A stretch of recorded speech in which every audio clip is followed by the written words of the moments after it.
Everybody, welcome to Art Battle Week. Very excited to start the week off with this fantastic lady, Laura Greenway. So sorry about that. Hi, Shan. Hey, Alice. Hello, Laura. Just waiting for Laura to join us. And then we'll start. Whoop whoop. Exactly. So yeah, Art Battle London's week of conversation begins today. Very excited to bring you guys a fantastic chat with Laura Greenway.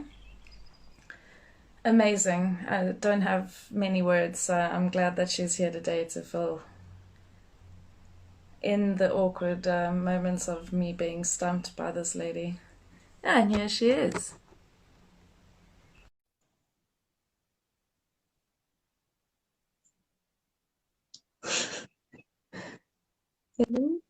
Hi.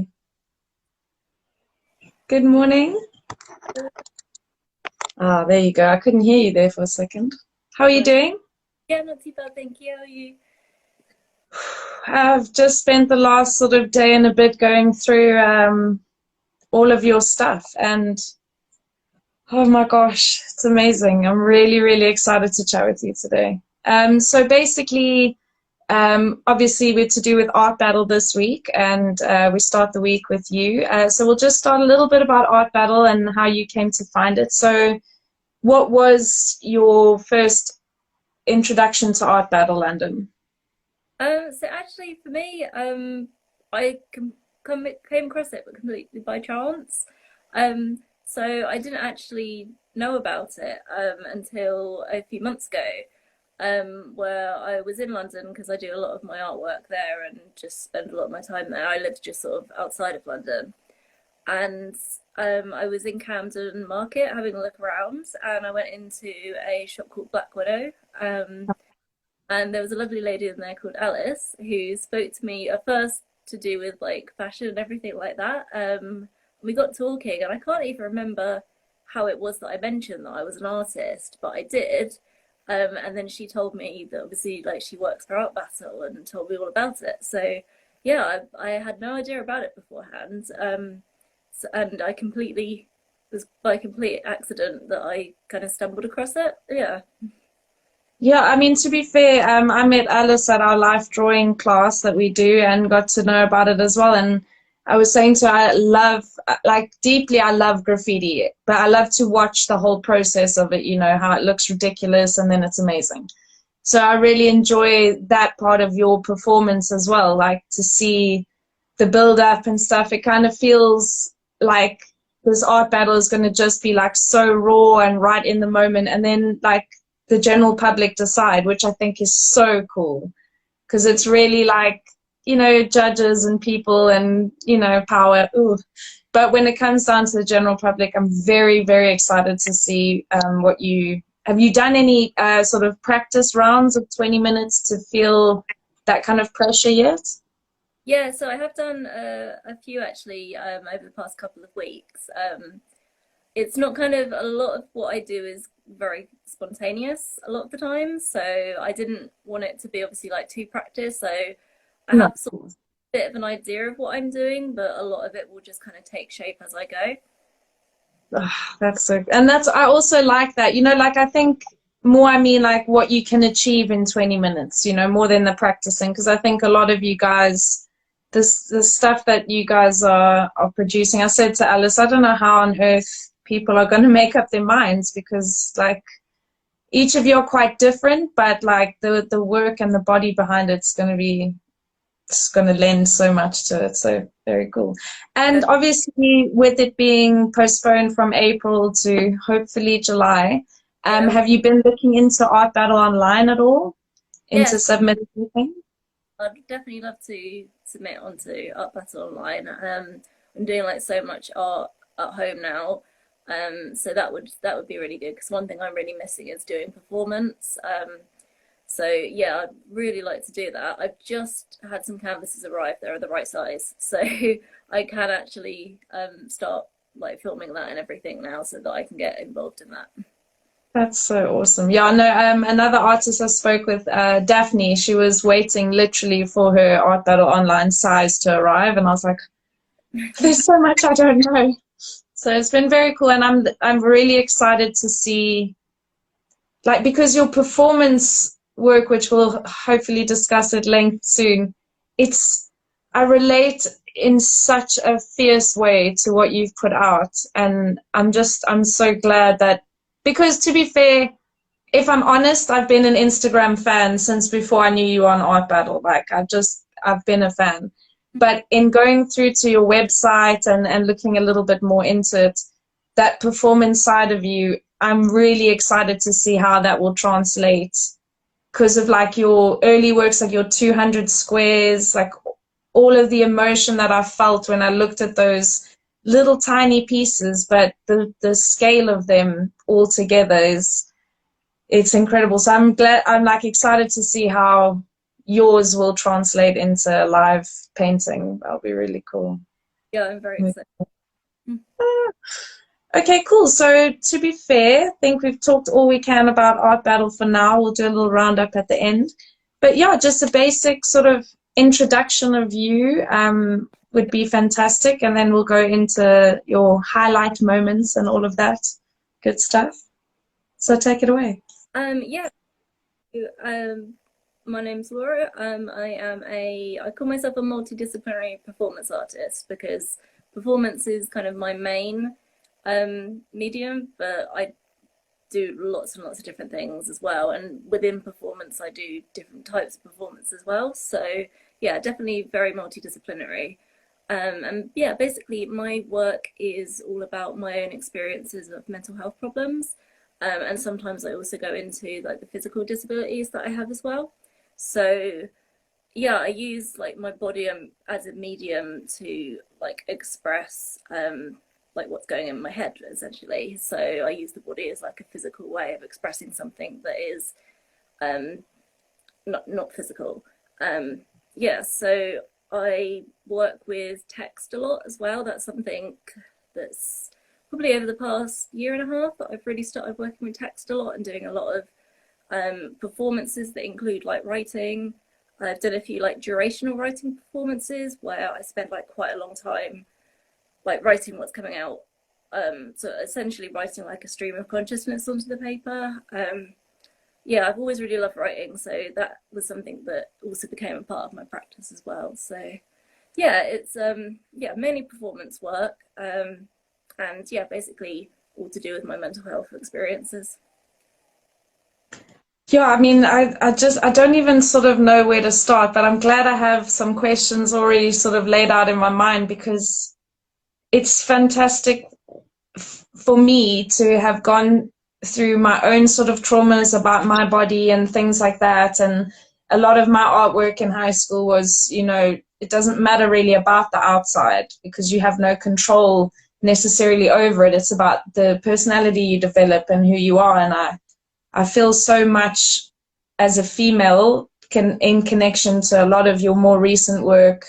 Yeah. It's really, really cool. So if we can start with your sort of, in your creative career so far, what's been your highlights? Like, what's been a moment where it's really stood out to you? So I'd definitely say last year. So last year I was a finalist in the Venice Lands art competition. So I went for that, and they asked me to do like another rendition of my performance, which was called Insecurity. And for that piece, I was naked beneath a white sheet, and on the sheet, I'd written all of my insecurities to do with my body. And then I got people to write on my back, like directly onto my skin, their insecurities. Well, I'm just going to flip my camera because it's amazing you're talking about that. It's literally the last thing I was sort of going back over. So yeah, you guys can have a little look into what she's talking about. Sorry, carry on. That's right. Yeah. So But I'd have to show you because it's on my screen. yeah. So that I went over to Venice to do, which was amazing. I'd actually been to Venice the year before for a performance art event, so it's my second time there. But this time was just, it was so great because I got to meet so many great artists. The exhibition that they did of all of our work put together was really awesome because they had like painters and sculptures, and they had sort of all sorts of work. They had a few performers that were there. So yeah, it was a really cool experience. But the highlight of it was that I won a Critics Award.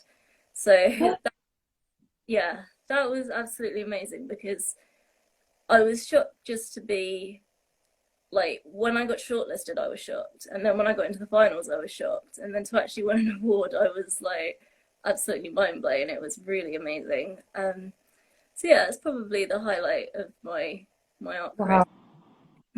That is so cool. Sorry, that's quite a spectacular moment.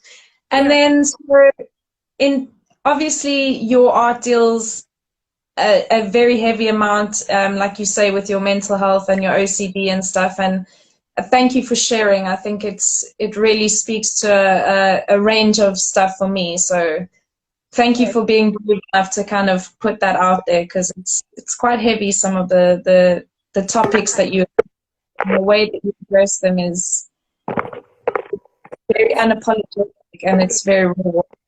Don't worry, we've had many technical moments. So now that we've dealt with your highlights, what's kind of been like the low points, or a moment where you have felt the most apprehensive about your art? I'd probably say when I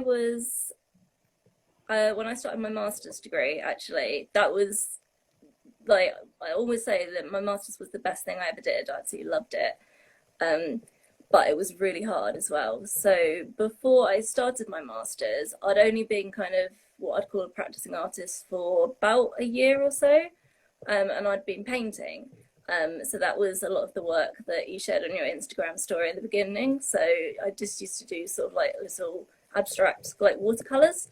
And I absolutely love painting. And the 200 squares that I did was a project that I started when I was in a psychiatric hospital, as like a diary every day of how I felt. So I was doing these like abstract watercolors that represent how I felt that day.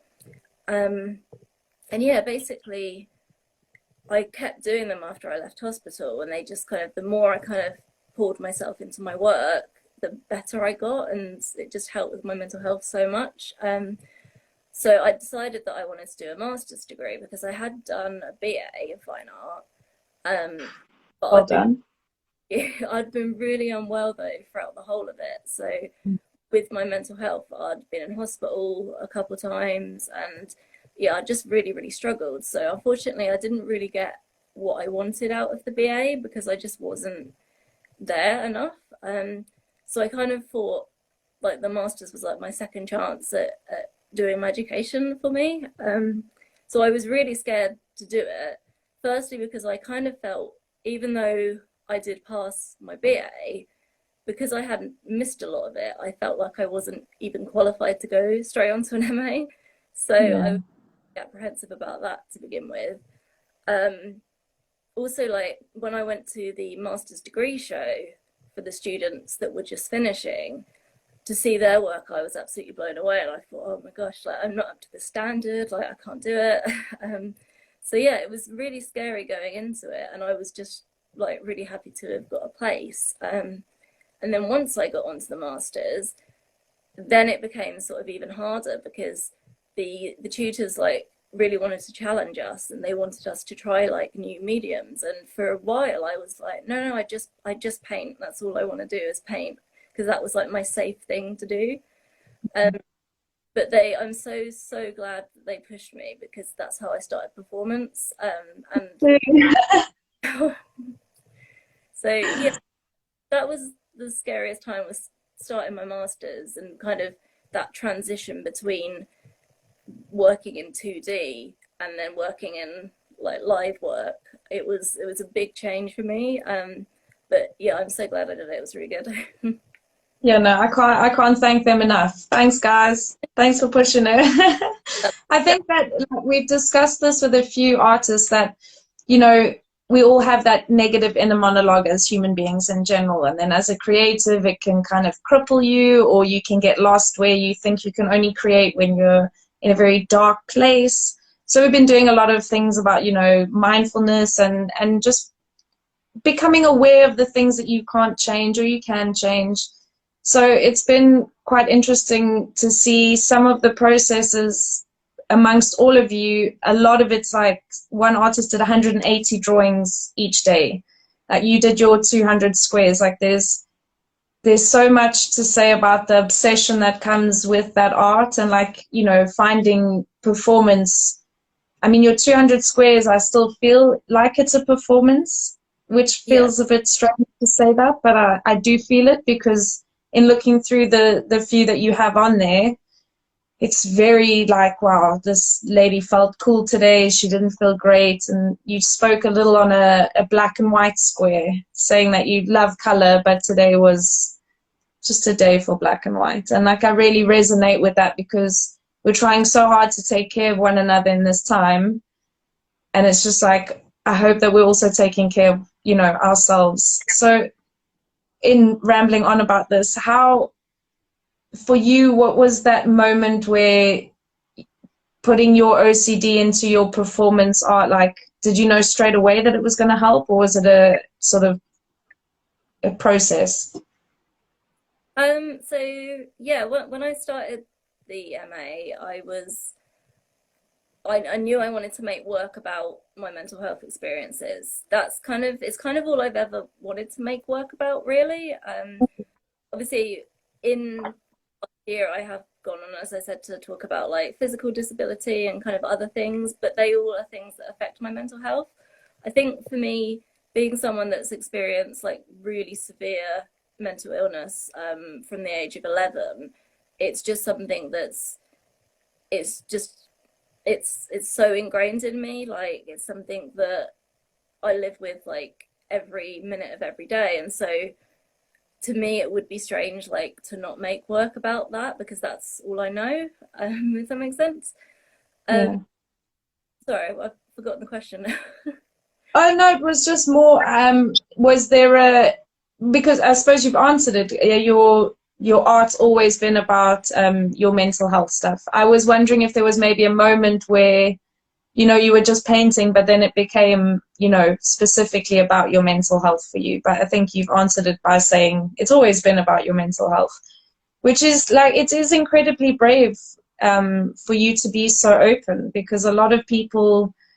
And it's really hard to I totally understand, like, to talk about what you go through every day. And what really resonated with me was like when you said about your physical disabilities. I have a fantastic friend of mine, and her best friend looks completely normal, sorry for the horrible expression, but she suffers with chronic pain.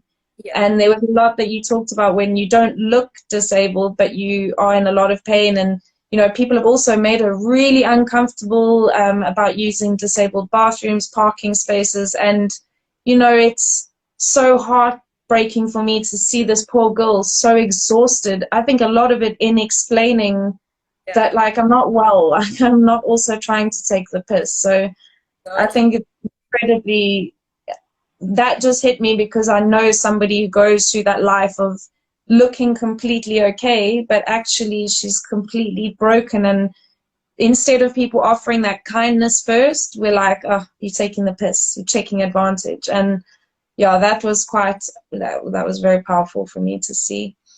yeah, And that's something then, I've suffered with oh, as well. sorry.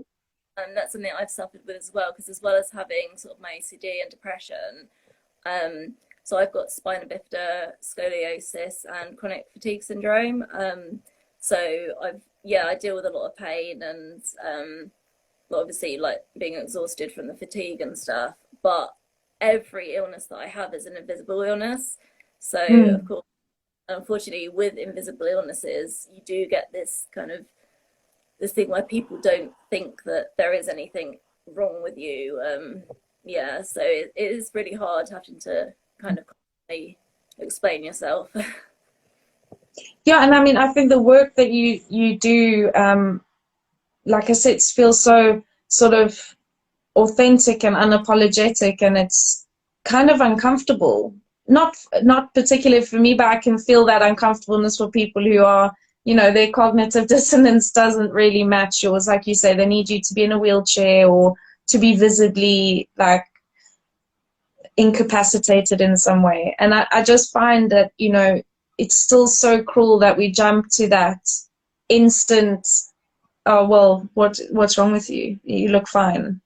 And I'm fine, like, it must be just empathetically, it's so hard to watch that, because I'm like, and obviously I get it. The world is full of people who take the piss, and, it's unfortunate, but I hope that through more stuff like what you're presenting to the world, and more people see that kind of thing in such a in your face, bold kind of manner, I think that really goes a long way to get people to be shocked and understand what you go through. So thank you for sharing that. It's really, really awesome. Yeah, I mean, And then, sorry. my work always, for me, slightly kind of a way of using it, giving myself a voice to help people with difficulties, so that people can hopefully understand a bit more, and hopefully then reduce the stigma that surrounds mental illness. So yeah, my work definitely, I aim to help like spread the word of what it's like to live with a mental illness. And I think, I mean, the next sort of thing deals with this pandemic and how it's affecting you. But just before we go on to that, is something that I've just sort of, obviously a lot of people have noticed, but in this time, everyone's really preoccupied with getting their mental health right and exercise. Like, I don't feel like we were that obsessed with it before, but everyone's like, make sure, call your family and check on your friends. And I'm like, okay, cool that this has brought this out. But do you feel like with this new sort of rush towards making sure mental health is better and more like you're more accessible to things that you can do you think that this also is a great time for what you're doing in your art life, because mental health is in such a focus now? Yeah, I think a little bit. One thing that I've definitely noticed is, I think, to be fair, I've had a lot of people in the years that I've done this. I've had so many people reach out and tell me that they relate to my work, which is one of the best feelings when I get that. But I think I've actually had more just in the past 4 weeks than I have kind of ever before. And I think that is to do with the fact that, as you said, everybody is very focused on how they're feeling at the moment and thinking about their mental health. And of course, it's hard for everybody to be stuck away from friends and family and to be isolated. So yeah, I think it is making people feel that they can relate more to the work, and that's really cool. Obviously, I don't like it when they relate, because obviously I don't want them to be like feeling how I'm feeling, but at the same time, it's a really lovely feeling to know that you've connected with somebody that way. Yeah, we had a fantastic mindfulness coach, Guy, come on, and I had a friend of mine write in saying, what if the negative thoughts are all day and you still have to go to work and do your thing? And Guy was saying, it's not like the negative thoughts are always going to be there. It's just learning how to build up that muscle reflex of acknowledging that and moving on, not dwelling on it, because I suffer quite deeply at times from depression, not knowing, the doom of the world and not being able to get up out of bed. And it's taken a long time to get in that practice of quietening that negative thought process of my own, not necessarily other people, because other people's opinion of me is really none of my business deep down. It still affects me sometimes, but I'm trying to work on that.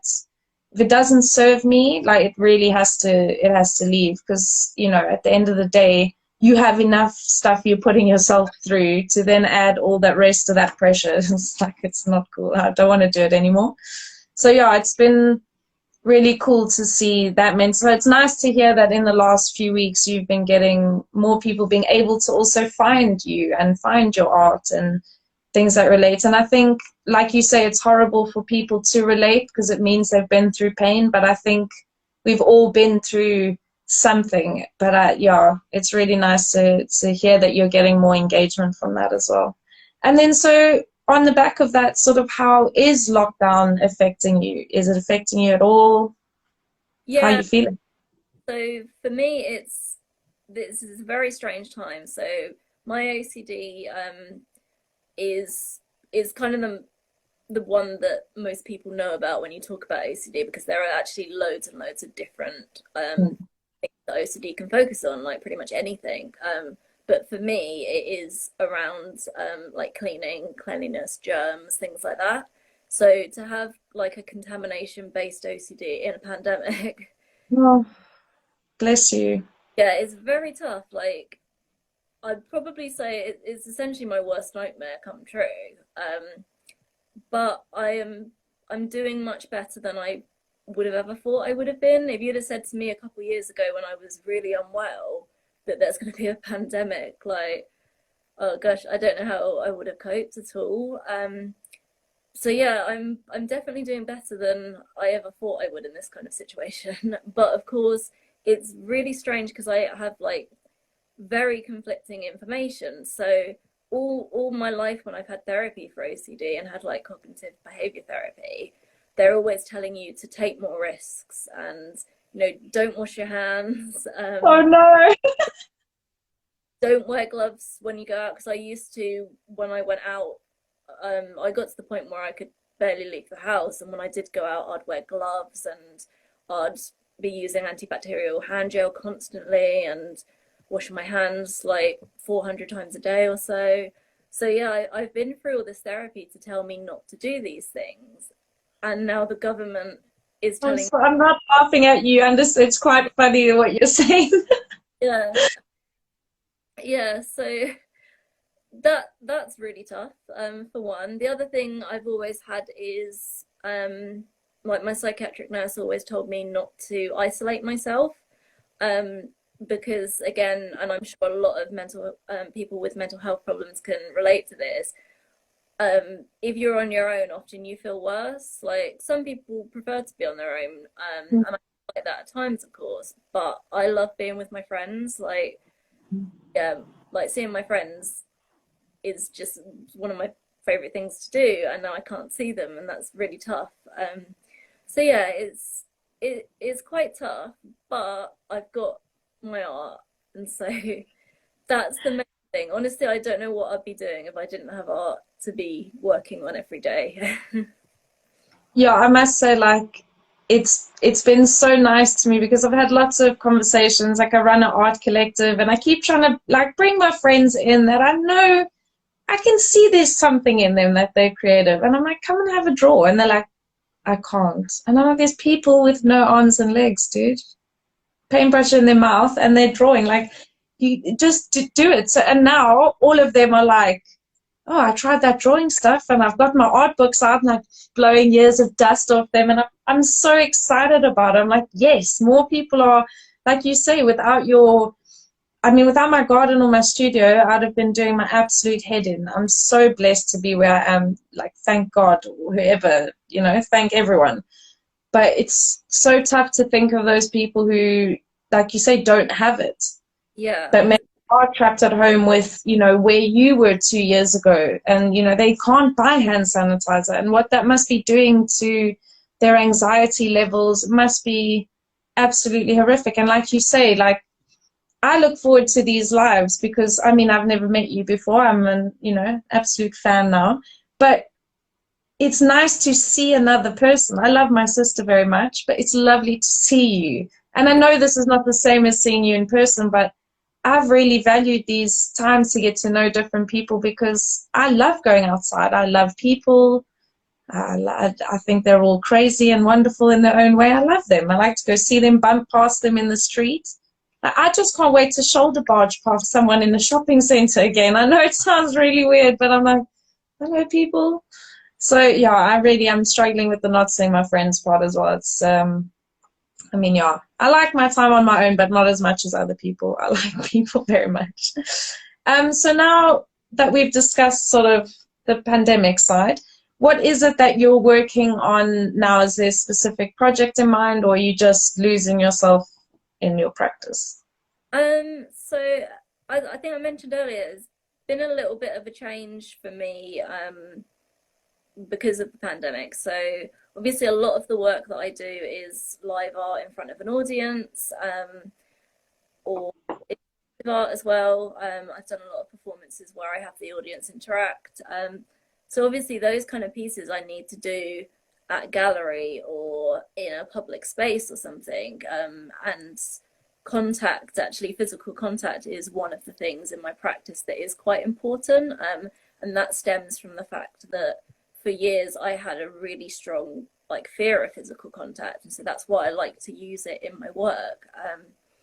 So yeah, obviously I can't do that now, unfortunately, at the moment at least. I actually had I work at a pop-up gallery in Basingstoke, so it's called That Gallery, so check that out.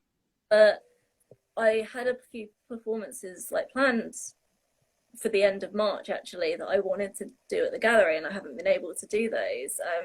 So I kind of had to sort of step back and think, what can I do now? Because I'm in my little flat where it's not exactly the right space to, even if I could do a performance, it's not the right space to like film it. I'm not sure what I'd film it on.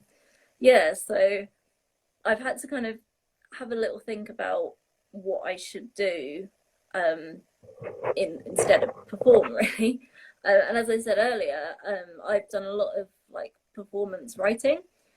So I decided that for now I was going to focus on that text work because that's something that I can do just at my desk. So yeah, I've really been focusing on that. I've decided that pretty much all the work that I'm going to make during the lockdown will be about how I'm feeling during it. As I said, my work's about my own experiences of mental illness, and I'm going to just give everyone a little visual. These are the most sort of recent ones at the moment. This is quite hectic. It says, what if this is the last piece I make? Ooh, very deep. Yeah, so that's sorry, I just thought let's have a visual. Thank you. Yeah, that's what I'm doing at the moment, is making work about how I'm feeling during the pandemic. And these text pieces are all based on the intrusive thoughts that I'm getting because of my OCD, that are all, pretty much all my thoughts at the moment are just centered around the pandemic. And like, as I said, my OCD starting to get a bit worse. Obviously, as the numbers climb higher, my OCD is getting worse and worse. So yeah, I'm just trying to focus that. I am also trying to think of, because as I said, I don't know how I'd do a performance here, but if I can figure it out, I would really like to. So well, we're here for it. We really are. We're excited. No pressure. Just you know, do what you need to do. Yeah, I'm really excited with your tech stuff. The toilet roll that you did. I mean, it's such a social commentary at this time, but the dedication to each little letter, because I've gone through obviously the photos and like you see the whole process, and to me what's so encouraging is because I'm a little bit afraid of being an artist. Like, I'm trying my best, but I'm still at that very uneasy stage, and the level of patience and commitment that I'm seeing through your art has been quite inspiring actually. I'm like, well, if Laura can do an entire toilet roll quite beautifully, and you can just, you know, practice like just the things I've had on my mind, like watercolors and stuff. Like, this lady's obviously, you can see, put in the work. This lady is an artist. So it's really, really encouraging to see how much dedication and time you've put into what you've done, and how it's so authentic, and it feels very relatable for me for some of the things. And I think no matter who you are, if you were to see, you know, they're so different. Like, you've got your 200 squares all the way up to the bed sheet and the writing on your body, and then to just the text, but they still have that thread of you. They still feel very much dealing with the things that you deal with. And yeah, it's been quite encouraging to see. I use all of you better artists to kind of encourage me. I'm like, come on and do it. So yeah, it's been really great. And please, guys, go and have a look, because there's some fantastic stuff on your website. The performance art, like you say, the eating your feelings, there's so much, and I don't know, I just can't gush enough about your performance art. I think it's something that for me I've always wanted to do, like life model drawing, modeling, and I've been too afraid. And oh, I've forgotten that lady's name. She's a fantastic performance artist. Uh, Oh, I've lost it. She's the lady who sat in MoMA and just sat in front of people. Marina Bromovic. Bromovic, thank you very much. I think she's so fantastic, and she was my sort of entry point into performance art. We had one in South Africa. He was very out there, but she was my first introduction into performance art, and I've really loved it ever since. So I was a really big fan of your paintings and stuff when I sort of first found you, but the performance stuff for me, I always find personally it's so brave for you to put yourself out there like that. So yeah, I'm very inspired by what you have going on. So now, segueing into my favorite, what would be your absolute dream, like either commission, gallery to be in, or like what would be the dream for you? I guess just, yeah, kind of as big as it gets. If I had an ultimate dream, would be to do something like at MoMA or at the Tate, or like Whitechapel or somewhere like that. Really, yeah, just I'd love to do a, as I said, Marina Abramovic's one of my favorite artists, as well. I absolutely adore her. Mm. Inspired by her work. Again, years before I did performance, actually, I've always loved her stuff. And one of the things that she does a lot is durational work, and work that literally lasts days or months. And I'm Mm. just like blown away by like the stamina she has to do these like amazing, like really lengthy performances. So I'd love to do something like that where I could, I don't know, like live in the gallery for a while. I don't know what I'd be doing, but yeah, the longest performance I've ever done is 8 hours. And Wow. that was actually that was my first stamp piece. So that it was a 12-foot roll of paper, and I was stamping letter by letter my intrusive thoughts that were coming into my head as I was going. Um, and I had to finish the whole paper, and I did it all day. So yeah, Oh, um, that's the longest one I've done. But obviously, yeah, compared to Marina Abramovic, that's nothing at all. So I would love to do, yeah, somewhere like a really big gallery, a really long, like durational performance that people can come and go and just keep coming back to see how it develops, that kind of thing. Yeah. oh, cool. That's so awesome. Oh, I like the dream. It's very cool. And is there any in doing that huge 12-foot piece, at the end of it, when you could see all of your thoughts, how did you feel afterwards? So it was quite emotional. Mainly as well because obviously I was like absolutely exhausted by the time I did this, and I knew like having physical illnesses that the next few days were going to be, I was sort of going to pay for it, because I can sometimes have a good day where I can spend like all day out, but you always kind of pay for that the next day. So there was emotion around the fact that I'd finished it, emotion around the fact that I knew that kind of pain was going to come because of it. And then there was emotion like seeing all these thoughts that had kind of gone through my head at the time, like down on paper. I did find actually whilst stamping them, and obviously I'm using stamps a lot in my work at the moment, um, it kind of, it was like you obviously you was it takes so long basically to stamp letter by letter a thought. So I'd have the thought and I'd be stamping it out on the paper, and because I'd be saying it in my head so many times, it actually started to lose meaning. You know, when you say a word like so much, Yeah, yeah.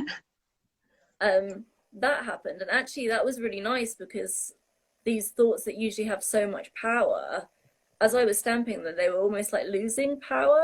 Mm. but yet when you read the piece afterwards, the power comes back. So yeah.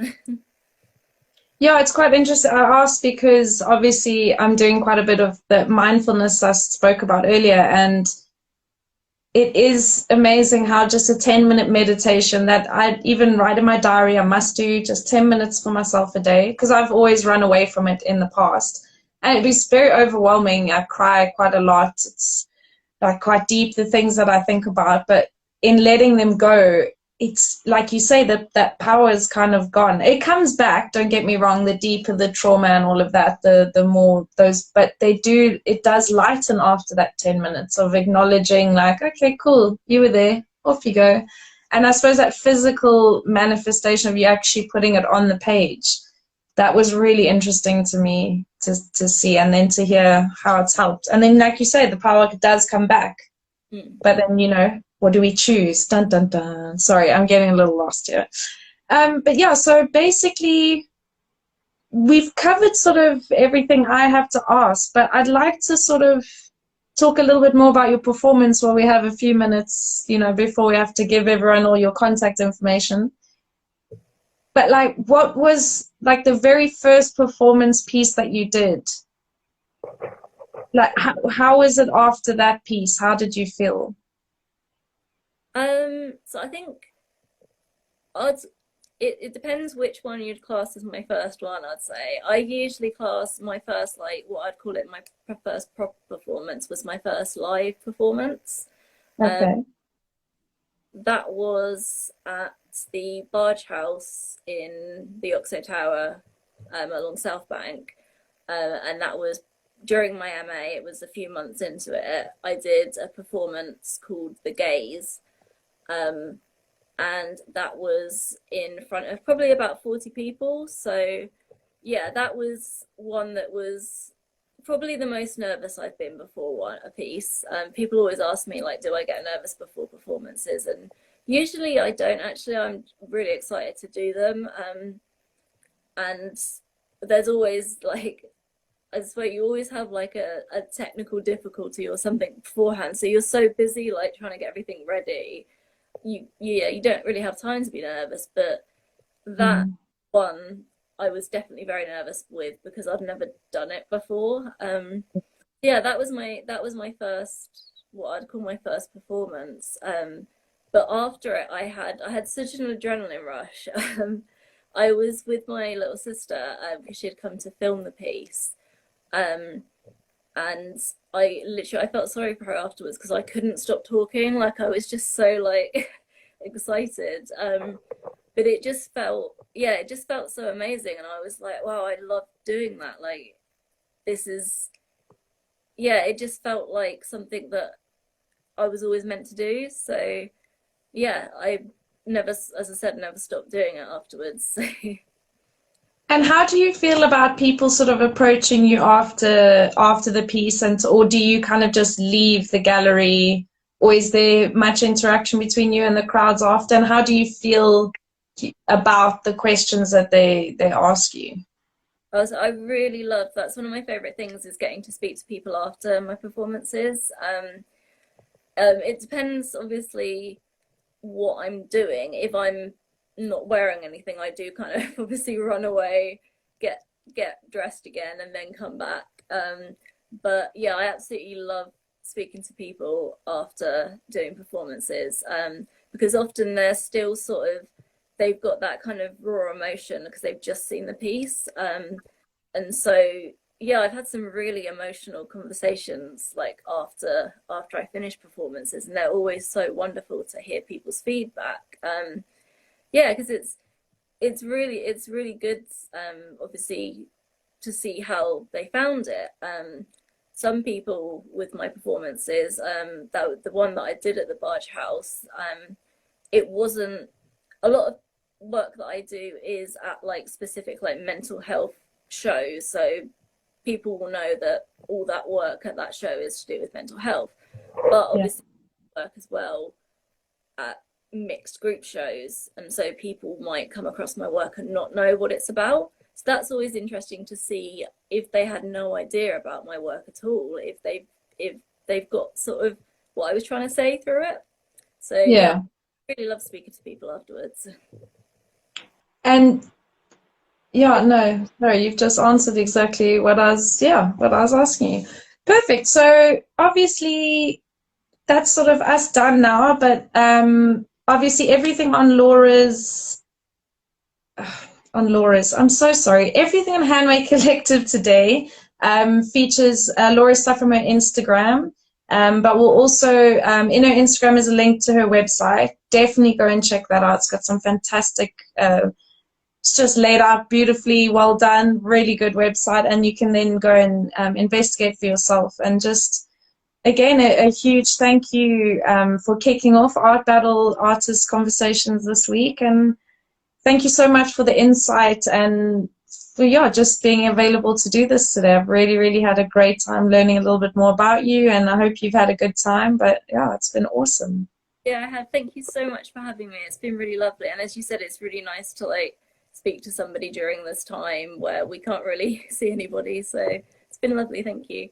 Yeah, awesome. Well, I think definitely in the future, if when we get out of this, I'd love for you to sort of do more performances and be able to actively participate and support you. So yeah, keep looking out for Laura Greenway, guys. Fantastic. And yeah, best of luck with everything. I'm so excited to see your art battle and the things that you do in the future. It's really exciting. Thank you. Cool. Have a lovely day, guys. Thanks for joining us. Bye.